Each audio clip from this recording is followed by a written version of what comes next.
Moi, c'est Tess Tollner. Moi, c'est Logan. Parle-nous de toi. Je suis une étudiante en DUT MMI. En AEC guide de tourisme d'aventure, étudiant en français au Québec. Es-tu déjà tombé amoureux? Oui, je suis plusieurs fois tombée amoureuse. Je me considère comme une personne qui tombe facilement amoureuse, je pense. J'ai plusieurs ex, mais dont un ou deux en particulier avec qui ça a été de longue durée. Je suis déjà tombé amoureux une seule fois dans ma vie. J'étais au collège. Putain, on va me dire, ouais, ça remonte à longtemps et tout.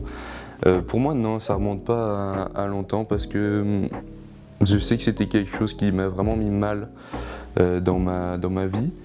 Et ouais, c'était quand même une phase très compliquée de ma vie. En gros, c'était un amour non réciproque. Donc, ouais. Ça, en gros, ce qui s'est passé à cette époque-là, ça a changé ma vision de l'amour pour la suite. Et ma vision des relations avec les filles surtout. Peux-tu décrire ton expérience? Est-ce que c'est comme dans les films? Alors avec du recul et de l'expérience vécue, tomber amoureuse c'est un apport affectif en soi, on peut pas se le cacher.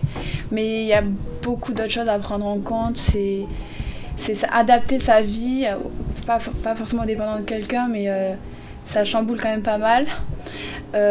Puis ça apporte, faut voir ça comme du bonus, ça apporte quelque chose de plus. Ça donne une certaine confiance en soi qu'on n'a pas forcément eue, ou même ça donne des nouvelles expériences. C'est avoir quelque chose de différent qu'on n'a pas su trouver ailleurs avec par exemple des amis.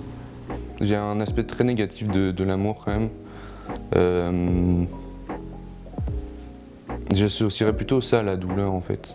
Parce que ouais, t'as souvent plus de déception quand tu tombes amoureux que d'acceptation par la suite. C'est pas comme dans les films où à la fin tout se passe bien, il y a toujours des hauts et des bas et tu passes par plus d'échecs que de réussites, donc ouais.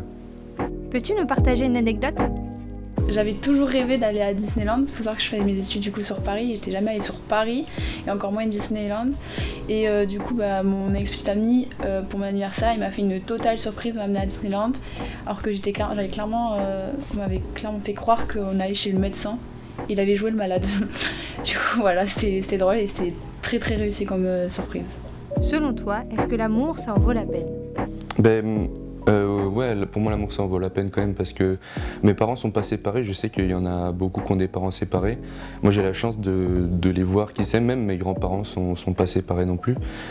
Je sais que ouais, ça peut durer, il y a forcément des secrets peut-être dans les couples, que même dans les familles on sait pas, tu sais pas comment ils ont réussi à aller jusque là.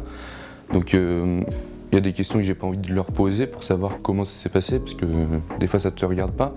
Mais oui, ça vaut la peine pour pouvoir construire quelque chose plus tard dans la vie. Je me verrai jamais à finir ma vie seul. Puis je me sens déjà seul, donc j'aimerais trouver quelqu'un vraiment.